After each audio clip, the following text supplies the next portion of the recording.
Bhuail an banóra eil sanna comórtas trampolinacht.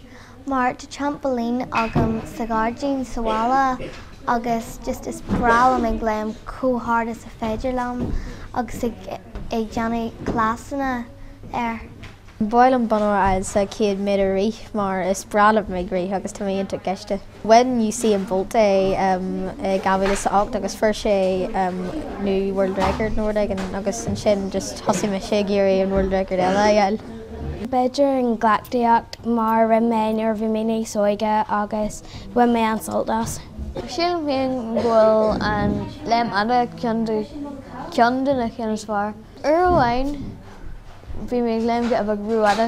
Bhí mé síos níor an cibhnú caiteach. Bhí mé léim thart agus heit mé ar mé aghaidh agus bhí scar anseo agus ceann mór anseo gur bhí orm eile stitchte. Ghlaachtaíocht is bralam ghlaachtaíocht. Mar tá si cú mhaith garcar agus arcann sé cú deachar agus tá meiste deanna ghlaachtaíocht inis do dhead bliain. Deanann tú cartaí ratha agus bhíonn tú ag dul siar the grimeach samrad agus tá si just ná mhaith. Peil.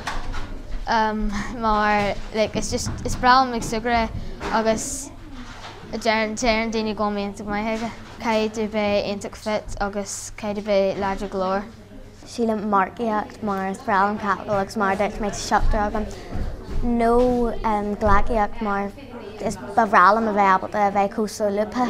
Bhrealam banúra eil sa leamard mar well níl mé bhil birte an leamard ach tá glúr crackan ar bhíon mu dé dhéanú é mar deanú mu dé sa clúsa gam sa sa gamlú.